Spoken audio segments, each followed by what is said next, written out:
uh, episode part 3. Uh, Uncle Ron had to have a heart stress test done today, and this one shows where they did an IV on me to put some sort of trace chemical in so they could take pictures of what my heart was doing. Anyway, it was just a routine sort of thing because I have a lot of heart history in my family on my father's side.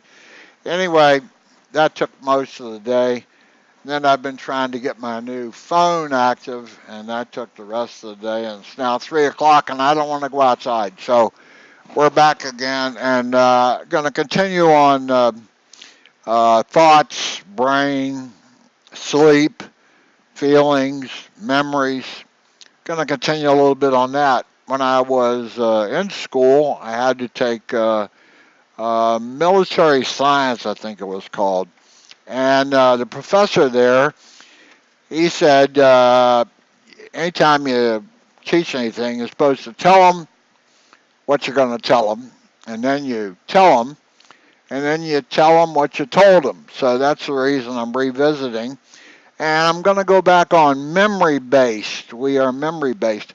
When I was in college, I had a psychology professor, Dr. Dean Foster, and he had two things. He had a lot of lasting stuff for me, but one of them was that he was always curious, always trying to figure out what made us conscious or different, what makes us unique as a biological critter on this planet. And crows are really smart, and ravens are really smart, and dolphins can communicate, blah, blah, blah. It's apparent now that, animals do think, so it isn't a thinking thing. But anyway, the second thing that Dr. Foster really stuck with me was you don't ask a question that you already know the answer to. And one day in class, he'd been talking for a while, and there was a fellow cadet up in the front row, and he raised his hand. And he said, "Sir, you've been talking and teaching for 3 weeks now. Are we ever going to do anything that's in the book?" And Dr. Foster said, "Why would I do that? You read the book. That's what you're supposed to do. I'm supposed to add on." And so later in the day, the same cadet raised his hand. And he said, "Well, what is the answer to the question you posed earlier?" And that's when Dr. Foster said, "Why would I ask the question I knew the answer to?" So that's what I'm trying to pose here. I don't know all this stuff about the brain and thoughts, and I do know that I think I know it's memory based. And I was going to go back on the point that we're programmed. And I give you a really good example of that. Color in the lines, if you remember that early on when you were real, real young, they wanted you to color inside the lines in the coloring book. Well, they still do that in way of programming in a way, in that when you drive down the road, you stay on your side of the road, and they got white lines to keep you in your lane, and they got stop and go stoplights, and that's pretty embedded in a lot of the memories that you have in your head. Driving lays down a lot of memories. It's a not necessarily an emotionally intense activity, but it is certainly an intense activity. And memories that have emotional content are the strongest ones you have.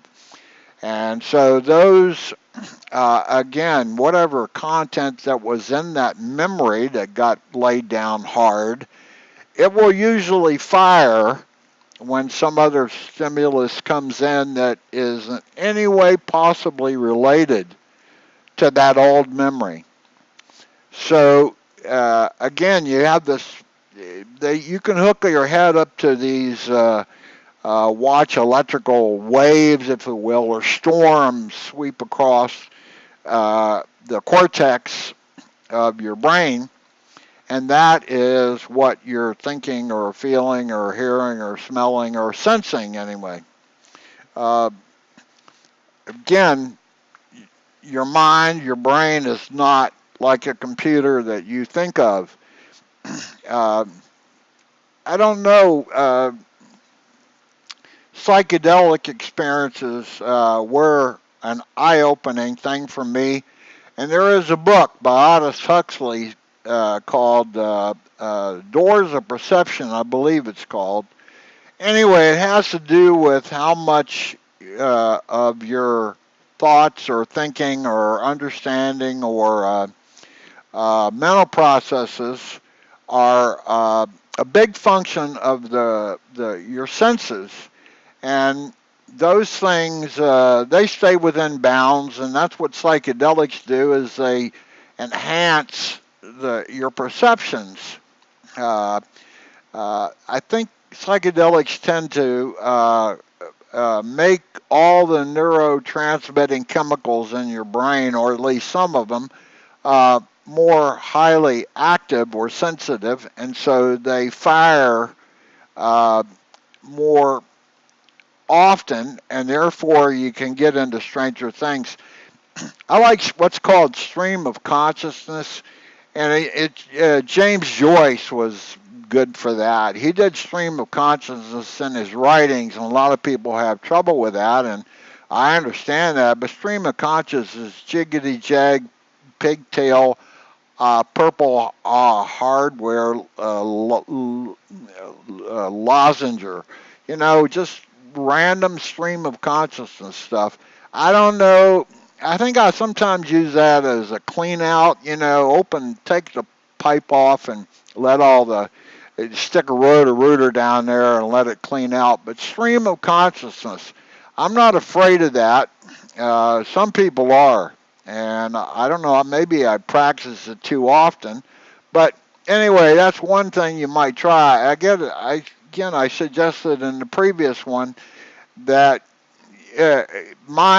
control of your own mind.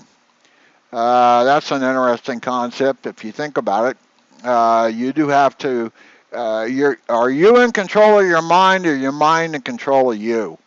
And I think you should have some level of control over your mind. For example, for me, is I'll be in a dream, and if the dream turns like I don't want it anymore, I can instantly wake myself up. Now, maybe everybody does that, I don't know, but I can. I do. There are other dreams I've had that are really pleasurable and so on. I don't want them to end.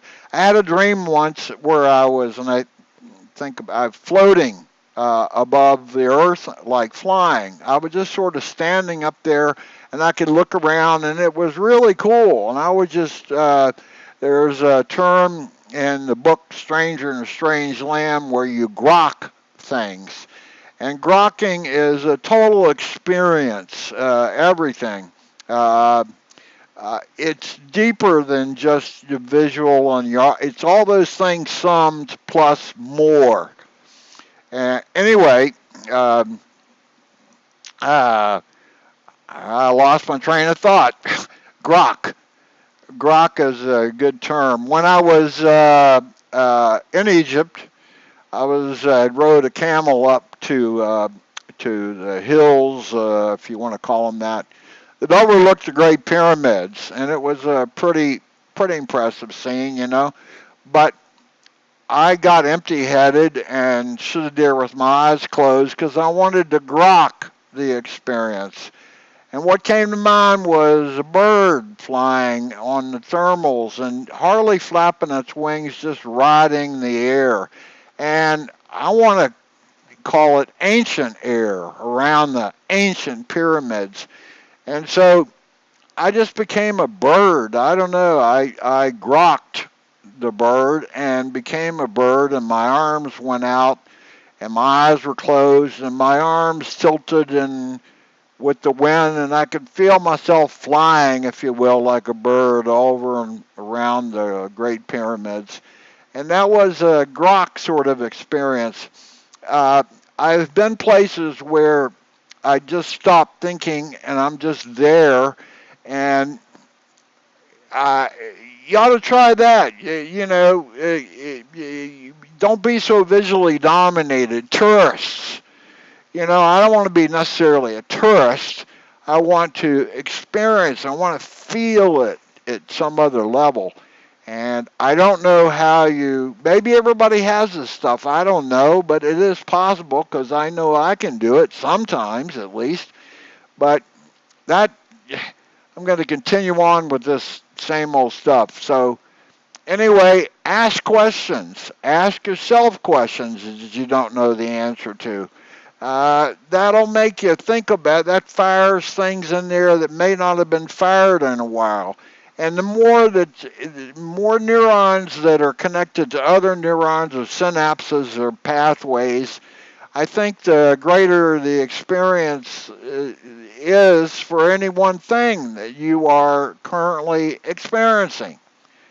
Enough of that. I've noticed before that my episodes tend to run about 10, 11 minutes, and that's more than most people can even stand at one time of good old Uncle Ron. But that's it for this one, and I'm not sure of the number, but I will put it on the YouTube descriptor. And this is part 3 of brain, thoughts, thinking, all that necessary crazy stuff. And it's the 13th of December now in 2022.